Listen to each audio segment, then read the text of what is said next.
Hi everyone, my self राजन और आप जुड़ चुके हैं राजन बायोलॉजी यूट्यूब चैनल से। तो चलिए आज के इस वीडियो लेक्चर में हम लोग पढ़ेंगे गैमीटोजेनेसिस के बारे में। देखिए गैमीटोजेनेसिस के बारे में बोले तो ये बहुत ही इम्पॉर्टेंट टॉपिक है नीट पॉइंट ऑफ व्यू से भी और देखा जाए तो बोर्ड पॉइंट ऑफ व्यू से भी। अगर क्लास 12th में है तो भी बहुत इंपॉर्टेंट है, काहे कि इससे क्वेश्चन आते हैं और नीट में तो डेफिनेटली हर साल एक क्वेश्चन मिनिमम रहता ही है। क्लियर है? तो देखिए हम लोग बात करने वाले हैं गैमीटोजेनेसिस के बारे में। तो देखिए नाम से ही क्लियर होता है, गैमीटो एक नया टर्म बायोलॉजी में लाया गया गैमीटोजेनेसिस, जिसका मतलब क्या होता है। तो देखिए गैमीटोजेनेसिस गैमीट और जेनेसिस से आया। तो गैमीट मतलब तो हम जानते ही हैं कि गैमीट, और जेनेसिस मतलब क्या होता है, फॉर्मेशन। मतलब गैमीटोजेनेसिस का क्या हुआ, तो फॉर्मेशन ऑफ गैमीट्स।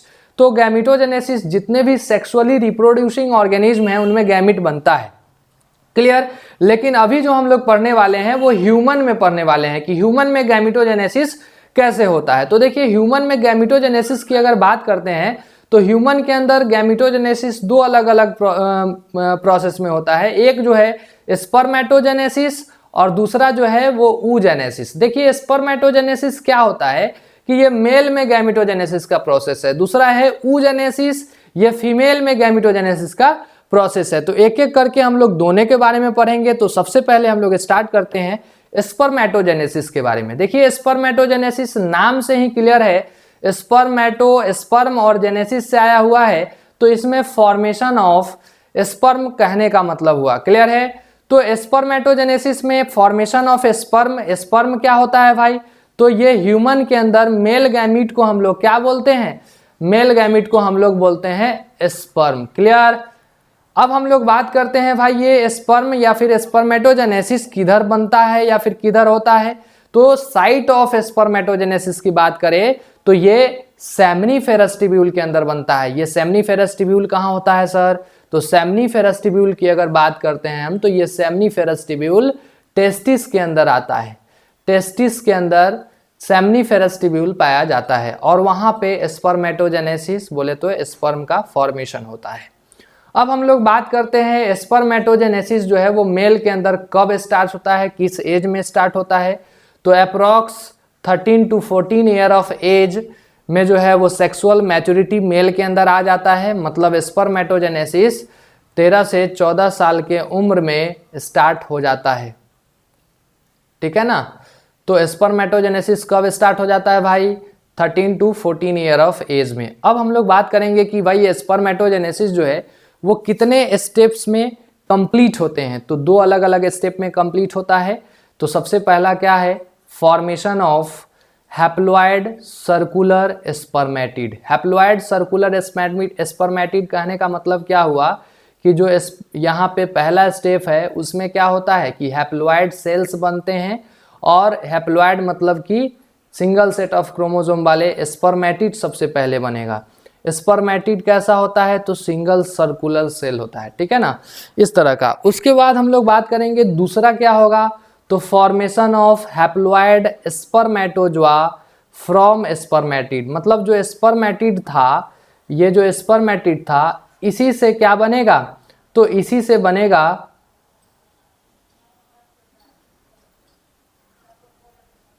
ये स्पर्म बनेगा। क्लियर है? यही कहलाता है स्पर्मेटोजोआ। क्लियर? और ये है स्पर्मेटिड। बस इसमें क्या होता है, इस प्रोसेस को हम बोलते हैं स्पर्मियोजेनेसिस। क्लियर? स्पर्मियोजेनेसिस में होता क्या है, तो यहाँ गोल्जी बॉडी, यहाँ पे अगर देखा जाए तो माइटोकॉन्ड्रिया, ये सब जो है ऐड हो जाता है। ठीक है ना, जो कि इसमें एक्रोजोम या ये टेल वगैरह बनाने में मदद करता है। तो देखिए स्पर्मेटिड कैसा होता है, गोला होता है, और ये इसमें टेल वगैरह मूवमेंट वगैरह सब आ जाता है। तो ये दूसरा स्टेप स्पर्मियोजेनेसिस के द्वारा बनता है। ठीक है ना, तो इसको ध्यान में रखिएगा, बहुत ही इंपॉर्टेंट पॉइंट है ये। कौन सा, तो ये आपके सामने है ये स्पर्मियोजेनेसिस। क्लियर? जो कि स्पर्मेटिड से स्पर्मेटोजोआ बनने का प्रोसेस है।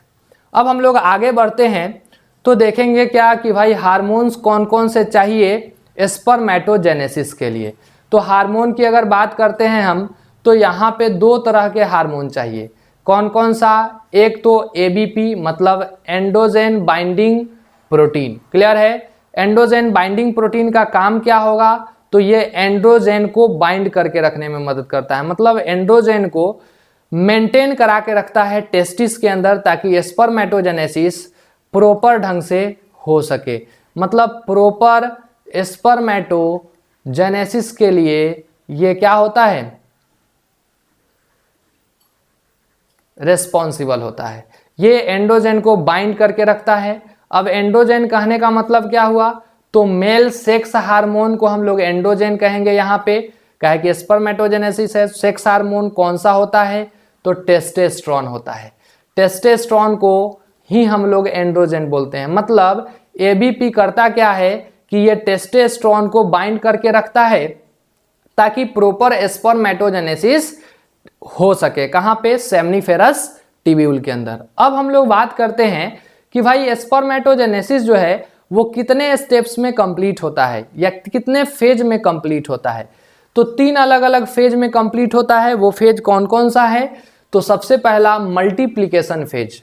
मल्टीप्लिकेशन फेज में क्या होता है कि यहाँ पे माइटोसिस सेल डिवीजन होता है और यहाँ पे क्या देखने को मिलता है? प्राइमोडियल जर्म सेल, ठीक है ना, या जर्मिनल इपिथेलियम से बार बार माइटोसिस सेल डिवीजन होगा और स्पर्मेटोगोनिया का फॉर्मेशन होगा, ठीक है ना। स्पर्मेटोगोनिया का फॉर्मेशन होगा माइटोसिस सेल डिवीजन से। अब क्या होगा? तो जो स्पर्मेटोगोनिया बना है उसका ग्रोथ होगा। दूसरा फेज में हम लोग देखेंगे कि कैसे स्पर्मेटोगोनिया जो है उसका ग्रोथ हो रहा है। और उसके बाद तीसरा हम लोग देखेंगे कि मैचुरेशन, जो स्पर्मेटोगोनिया बना था वो ग्रोथ होकर के स्पर्मेटोसाइट बनता है और वो कैसे मैच्योर होकर के और स्पर्मेटोजोआ में मैच्योर हो रहा है, ठीक है ना। तो ये हम लोग देखने वाले हैं, तो बने रहिए, आगे देखते हैं। आगे हम लोग बात करते हैं, उसी को देखेंगे यहाँ पे कैसे जो है यहाँ पे बन रहा है स्पर्म टेस्टिस के अंदर। तो सबसे पहले तो टेस्टिस की अगर बात करें तो टेस्टिस पेयर ऑफ टेस्टिस होता है। एक ह्यूमन में 2 टेस्टिस होता है, एक्स्ट्रा एब्डोमिनल कैविटी के अंदर पाया जाता है और कुछ इस तरह का स्ट्रक्चर होता है इसका, ठीक है ना। तो ये टेस्टिस का अगर हम यहाँ से काटते हैं तो ये ट्रांसवर्स सेक्शन कहलाता है। जैसे ही हम ट्रांसवर्स सेक्शन लेंगे तो क्या देखने को मिलेगा हमको? तो कुछ इस तरह का स्ट्रक्चर टेस्टिस के अंदर हमको दिखता है, ठीक है ना। तो ये क्या है? Transverse section of testis. अब हम लोग बात करेंगे कि भाई इसके अंदर क्या दिखेगा। तो इसके अंदर हम लोग देखते हैं कि ये जो है ये आपको दिख रहा है, ये गोला गोला स्ट्रक्चर। तो ये क्या है? ये तीनों जो है यही है सेमिनीफेरस टिब्यूल। क्लियर? अब हम लोग बात करेंगे, ये सेमिनीफेरस टिब्यूल है तो इसी के अंदर क्या बनेगा? स्पर्म बनेगा। क्लियर है? मतलब मेल गैमीट बनेगा। तो अब हमको इसके अंदर जाना होगा। तो इसके लिए हम क्या करेंगे कि इसको एक को हम क्या करते हैं कि इसको जूम आउट करते हैं। तो जैसे ही हम लोग एक सेमिनीफेरस टिब्यूल अगर लेंगे तो एक सेमिनीफेरस टिब्यूल कुछ इस तरह का दिखेगा। इसके अंदर देखा जाए तो बहुत सारे अलग अलग प्रकार के सेल्स देखने को मिलता है। जैसे ये इस तरह का सेल अगर होगा तो इस तरह का सेल अगर होता है तो इसको हम लोग क्या कहते हैं? सार्टोली सेल बोलते हैं। क्या बोलते हैं भाई? सार्टोली सेल बोलते हैं। अगर वहीं अगर देखा जाए कुछ इस तरह का सेल होगा इसके अंदर तो इसको हम लोग क्या बोलते हैं? इसको जर्मिनल इपिथेलियम और उससे बनता है प्राइमोडियल जर्म सेल।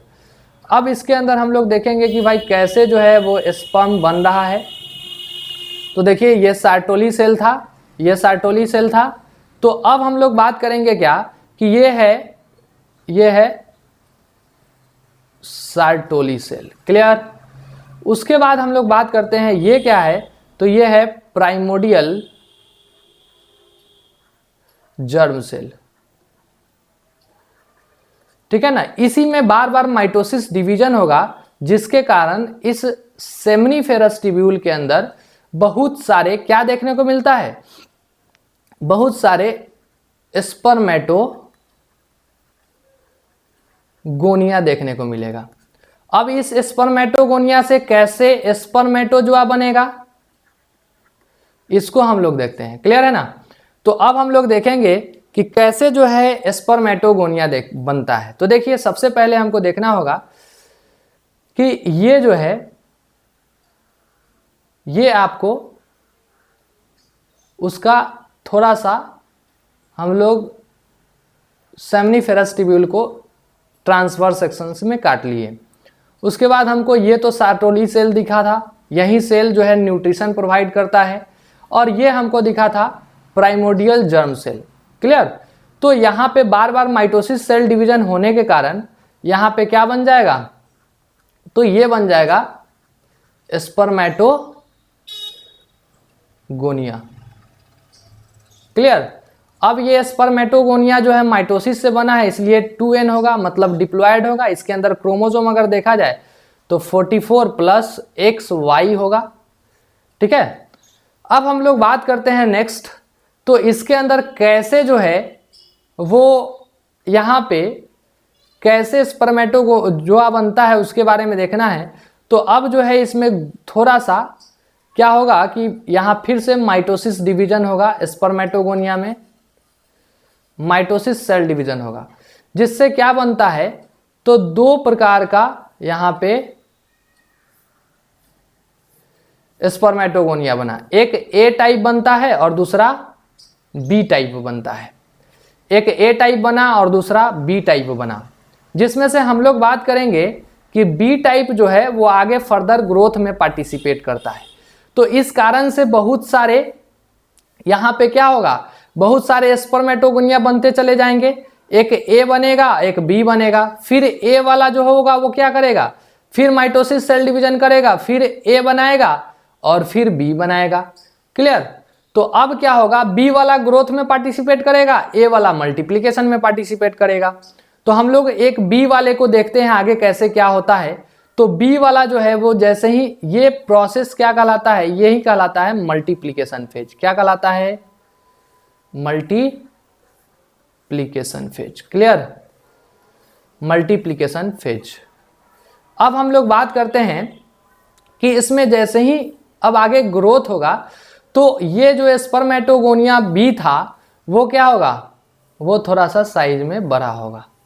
अब यहाँ से हम लोग क्या कहेंगे, ये दूसरा फेज आ गया, ये ग्रोथ हो गया, तो ये क्या कहलाएगा, ये कहलाएगा ग्रोथ फेज। क्लियर। और ग्रोथ फेज में कोई खास फर्क देखने को नहीं मिलता है। यहाँ पे क्या होता है, सिर्फ ग्रोथ होता है, लेकिन क्रोमोसोम यहाँ पे भी 44 प्लस XY ही रहेगा, क्योंकि यहाँ पे अभी तक मियोसिस डिवीजन नहीं हुआ। अब हम लोग बात करेंगे कि इसका नाम क्या देते हैं, तो इसको हम लोग नाम देते हैं प्राइमरी स्पर्मेटोसाइट। क्लियर। अब क्या होगा, अब इसके आगे हम लोग बात करेंगे तो देखेंगे कि प्राइमरी स्पर्मेटोसाइट में देखने को मिलता है क्या, कि यहाँ पे मियोसिस 1 होगा।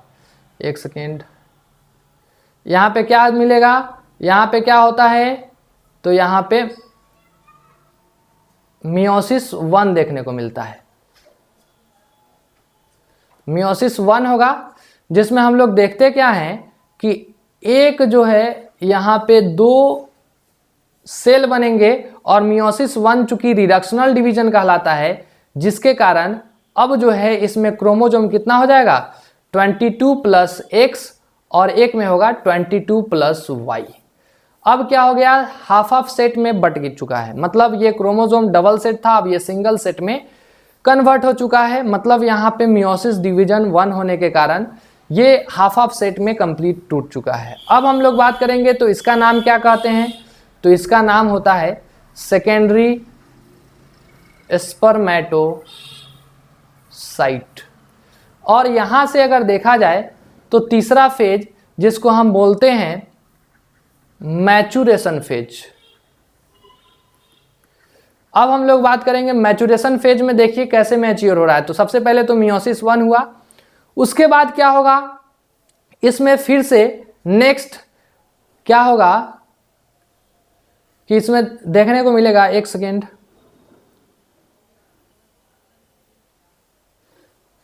इसमें क्या होगा कि फिर से 2 सेल में, मतलब यहाँ पे डिवाइड होगा। एक जो था सेकेंडरी स्पर्मेटोसाइट उसमें 2 सेल बनेगा, तो यहाँ से 2 से कितना बनेगा, 4 बनेगा। इसका नाम हम लोग नाम देते हैं स्पर्मेटिड। क्या नाम देते हैं भाई, स्पर्मेटिड।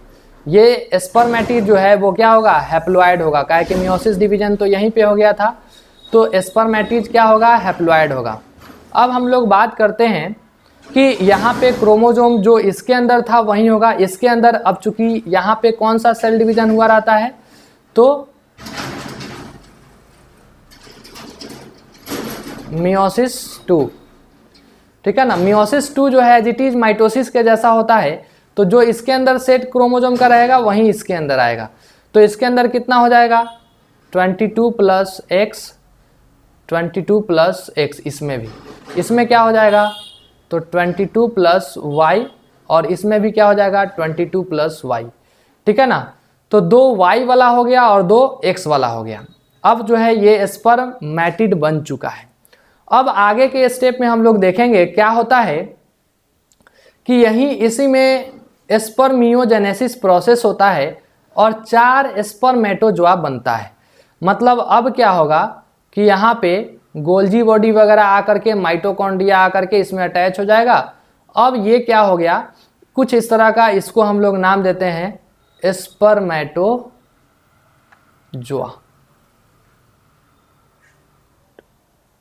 क्लियर। तो स्पर्मेटोजोआ चारों का चारों हैप्लॉइड होगा, ठीक है ना, काहे कि सिंगल सेट क्रोमोसोम का है। क्लियर, काहे कि इसी से डायरेक्ट बनता है। तो ये प्रोसेस क्या कहलाता है, तो ये प्रोसेस स्पर्मियोजेनेसिस से ये क्या होता है, स्पर्मेटिड से स्पर्मेटोजोआ बनता है। तो मेल स्पर्मेटोजेनेसिस अगर देखा जाए तो कुछ इस तरह से होता है, ठीक है ना। अब आगे हम लोग बढ़ते हैं, तो एक क्वेश्चन करिए जिससे आपका पूरा कॉन्सेप्ट क्लियर हो जाएगा। देखिए क्वेश्चन क्या है कि 1000 स्पर्मेटोजोआ अगर हमको चाहिए, अगर बनना है, तो उसमें कितना स्पर्मेटोगोनिया चाहिए और कितना मियोसिस डिवीजन होगा। तो देखिए एक जो है सिंपल सा सवाल है, एक अगर स्पर्मेटोजोआ है, सॉरी स्पर्मेटोगोनिया है, तो कितना बन रहा है, 4 स्पर्मेटोजोआ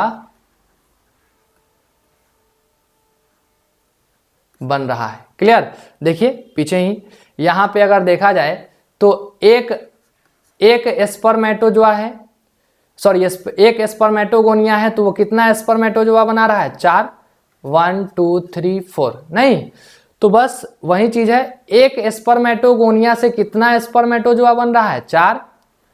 तो 1000 हमको चाहिए, तो 1000 के लिए कितना चाहिए, तो 1000 डिवाइड बाई 4 कर देंगे, 1000 डिवाइड बाई 4, तो क्या हो जाएगा, तो यहाँ पे 250 स्पर्मेटोगोनिया का रिक्वायरमेंट होगा। क्लियर। उसके बाद हम लोग बात करते हैं दूसरा क्वेश्चन में, इसी में क्या है दूसरा, तो कितना मियोसिस। तो भाई एक मियोसिस हो रहा था, तो कितना बन रहा था, 4 स्पर्मेटोजोआ बन रहा था। तो यहाँ पे 1000 के लिए क्या हो जाएगा, तो ये भी 250, 250 मियोसिस। क्लियर। तो ये क्वेश्चन जो है आपको कॉन्सेप्ट को क्लियर कर देगा। नहीं समझ में आया तो फिर कमेंट करिएगा। आगे हम लोग बात करते हैं नेक्स्ट, दूसरा जो है oogenesis के बारे में पढ़ेंगे। देखिए oogenesis जो है नाम से ही क्लियर हो जाता है कि oogenesis कहने का क्या मतलब हुआ। तो ऊन और जेनेसिस से आया है, जो कि ऊन का मतलब होता है एग और जेनेसिस का मतलब होता है फॉर्मेशन, मतलब एग का फॉर्मेशन, मतलब फीमेल के अंदर कैसे एग बनता है, मतलब यहाँ पे फीमेल गैमीट कैसे बनता है उसी के प्रोसेस को हम क्या बोलते हैं, oogenesis बोलते हैं। अब हम लोग बात करते हैं भाई oogenesis कहाँ होता है। तो oogenesis जो है वो ओवरी के अंदर होता है। अभी हम लोग आगे देखेंगे कैसे होता है। अब oogenesis देखा जाए तो कब स्टार्ट होता है और कब कंप्लीट होता है। तो oogenesis जो है वो लगभग फीमेल के अंदर तीसरा महीना या फिर हम लोग कह सकते हैं उसको 12 वीक, ठीक है ना, 12 वीक ऑफ प्रेगनेंसी के बाद जो है इंट्रा यूटेराइन लाइफ, इसका मतलब क्या हो गया, तो इंट्रा यूटेराइन लाइफ मतलब क्या, तो जब फीमेल जो है, फीमेल फिटस अगर मदर बॉडी के अंदर ही है, अभी उसका यूटेराइन लाइफ ही है, उसी पीरियड में जो है उसी को हम क्या बोलते हैं, इंट्रा यूटेराइन लाइफ। और oogenesis जो है वो इंट्रा यूटेराइन लाइफ में ही स्टार्ट हो जाता है और कंप्लीट भी हो जाता है इंट्रा यूटेराइन लाइफ में ही, मतलब लगभग 25 वीक या 6 मंथ ऑफ IUL में यहाँ पे oogenesis कंप्लीट भी हो जाता है। क्लियर है। अब हम लोग आगे बढ़ते हैं, oogenesis कितने स्टेप्स में या कितने फेजेज में कंप्लीट होता है। तो ये 3 अलग अलग फेज में कंप्लीट होता है। जैसे हम लोग स्पर्मेटोजेनेसिस देखे थे, ठीक उसी तरह से पहला है मल्टीप्लिकेशन का फेज। मल्टीप्लिकेशन में क्या होगा, तो यहाँ भी माइटोसिस सेल डिवीजन होगा और मल्टीप्लाई करेगा, ठीक है ना, oogonia। अब दूसरा क्या होता है, तो जो oogonia बनेगा उसमें ग्रोथ होगा और ग्रोथ होने के बाद फाइनल मैचुरेशन होगा, ठीक है ना। तो ये 3 अलग अलग फेज है जिसको हम लोग पढ़ेंगे अभी एक एक करके, ठीक है। तो अब हम लोग बात करते हैं कि भाई ओवरी जो है वो कैसा देखने में होता है। तो देखिए ओवरी जो है फीमेल का प्राइमरी सेक्स ऑर्गन कहलाता है और ओवरी का कुछ इस तरह का स्ट्रक्चर होता है। ये जो है ये मीजोवेरियन कहलाता है या फिर इसको हम लोग कहते हैं ओवेरियन लिगामेंट। और इस ओवरी के अंदर अगर देखा जाए तो कुछ इस तरह का स्ट्रक्चर पाया जाता है, ठीक है ना। अब इस स्ट्रक्चर को हम लोग क्या कहते हैं, तो इसी को बोलते हैं प्राइमोडियल जर्म सेल या जर्मिनल इपिथेलियम, जो मैच्योर होकर के प्राइमोडियल जर्म सेल बनाएगा। अब क्या होगा, तो ओवरी के अंदर क्या देखने को मिलता है कि ये प्राइमोडियल जो जर्म सेल है इसी में बार बार माइटोसिस डिवीजन होगा और माइटोसिस डिवीजन से क्या बनाएगा, तो नया पर्टिकुलर oogonia बनाएगा। तो देखिए आगे हम लोग देखते हैं। देखिए जब इसको हम लोग यहाँ से ट्रांसवर्स सेक्शन लेंगे तो देखिए कुछ इस तरह से बनाएंगे। अब इसमें क्या होगा, जिसमें देखा जाए तो बार बार माइटोसिस सेल डिवीजन से क्या होगा, बहुत सारे oogonia बनते हैं। यह है प्राइमोडियल जर्म सेल, ठीक है ना, और ये है oogonia, ठीक है ना। अब oogonia कितना बनता है, तो लगभग 7 मिलियन। ये सब इंट्रा यूटेराइन लाइफ में ही बन जाता है। 7 मिलियन oogonia लगभग फीमेल यूटेराइन कैविटी में जब फीमेल फिटस का डेवलपमेंट होते रहता है तो फीमेल फिटस के ओवरी में लगभग 7 मिलियन oogonia फिटल कंडीशन में ही बन जाता है। अब क्या होगा, तो इसमें देखने को क्या मिलता है, ग्रोथ देखने को मिलेगा। तो यही क्या कहलाता है, मल्टीप्लिकेशन। यह कहलाता है मल्टीप्लिकेशन फेज,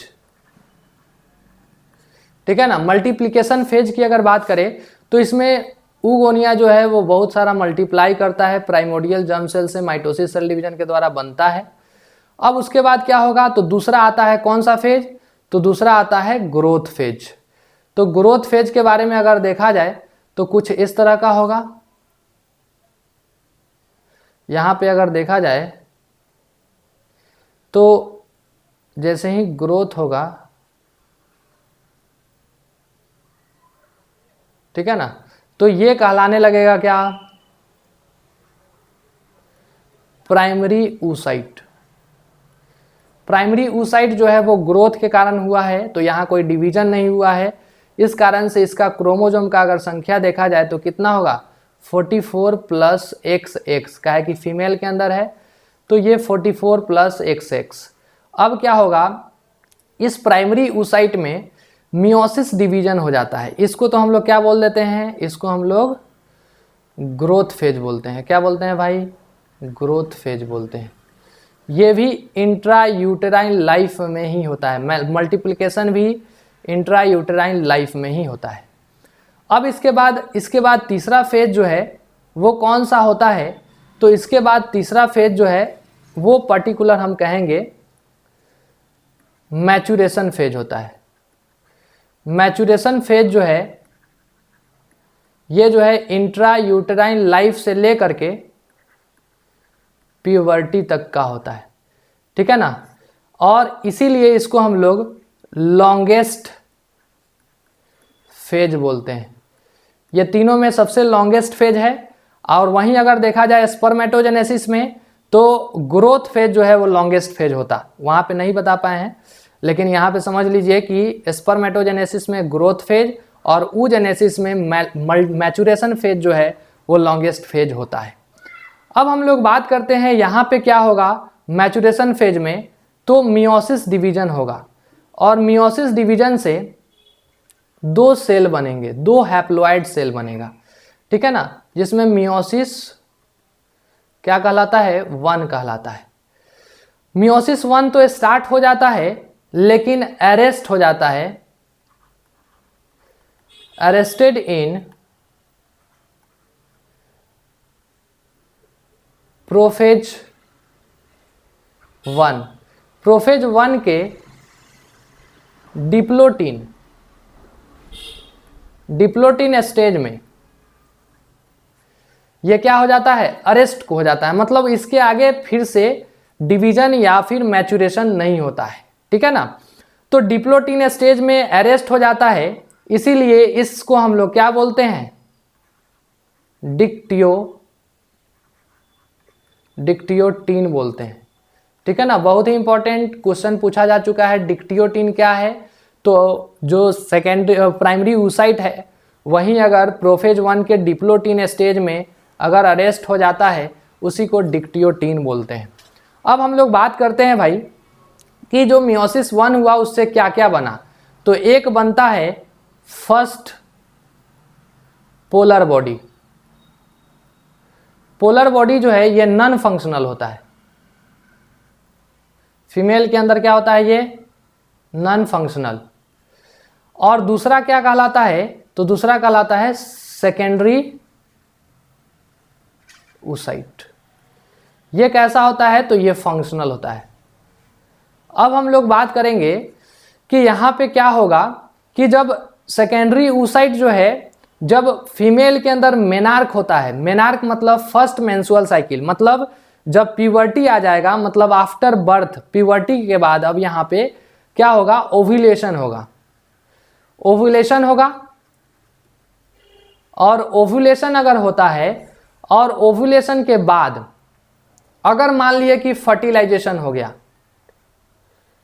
तो अगर फर्टिलाइजेशन हुआ तो क्या होगा, अगर फर्टिलाइजेशन होता है तो क्या देखने को मिलता है कि यहाँ पे मियोसिस 2 जो है वो कंप्लीट होगा। मतलब यहाँ पे सेकेंडरी oocyte जो है वो कब, अब इसमें मियोसिस 2 कब स्टार्ट होगा, इसमें जो है मियोसिस 2 स्टार्ट हो जाएगा और लेकिन ये अरेस्टेड रहेगा कब, कहाँ, अरेस्टेड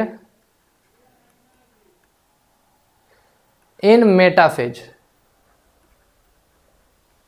मेटाफेज 2। देखिए मेटाफेज 2 में जो है ये अरेस्ट कर लिया जाता है, ठीक है ना। अब क्या होगा, मेटाफेज 2 में अरेस्टेड रहेगा तो क्या होगा, ओव्यूलेशन हुआ। अब ओव्यूलेशन जैसे ही होगा तो अगर मान लिए कि स्पर्म एंट्री हो रहा है, मतलब फर्टिलाइजेशन होगा, तो क्या होगा, मियोसिस 2 कंप्लीट हो जाएगा और मियोसिस 2 से क्या बनेगा, तो 2 सेल बनेंगे। यहाँ पे एक जो है वो क्या कहलाएगा, सेकेंड पोलर बॉडी, और दूसरा क्या होगा, तो दूसरा बनेगा ओवम। अब यही ओवम जो है ये फर्टिलाइजेशन के बाद जैसे ही एंट्री ऑफ स्पर्म होता है तो मियोसिस 2 कंप्लीट होता है। और दूसरा क्या हो सकता है, दूसरा कंडीशन क्या है भाई, तो मियोसिस 2 तो स्टार्ट था, अरेस्ट हो गया था मेटाफेज 2 में, अगर मान लिए कि फर्टिलाइजेशन नहीं होता है। Fertilization not occurs. अगर फर्टिलाइजेशन नहीं होता है तो क्या होगा, तो ये जो है मियोसिस 2 कंप्लीट नहीं होगा, सेकेंडरी oocyte जो था वो सेकेंडरी oocyte ही रह जाएगा और वो क्या कर जाएगा, वो डेड कर जाएगा। स्पर्म का इंतजार करते करते फैलोपियन ट्यूब में ही क्या कर जाएगा, ये डेड कर जाएगा। क्लियर। तो ये इस तरह से गैमीटोजेनेसिस कंप्लीट हो गया। ये बहुत ही इंपॉर्टेंट टॉपिक था नीट के लिए भी और बोर्ड के लिए भी। अगर इसको 2-3 बार देखिए, अगर नहीं समझ में आता है फिर कमेंट करके बताइए, ठीक है ना। और उसके बाद अगर आपको ये वीडियो अगर अच्छा लगता है तो आप इसको शेयर करिए, अपने फ्रेंड्स के साथ शेयर करिए और चैनल को सब्सक्राइब करिए, और ताकि आपको जब भी हमारा नया वीडियो आए वो आपको उसका नोटिफिकेशन मिलते चले जाए। उसके लिए नोटिफिकेशन बेल आइकन जो है वो क्या कर लीजिए, क्लिक कर लीजिए, ठीक है ना। तो आज के लिए इतना ही, फिर अगले क्लास में। Thank you.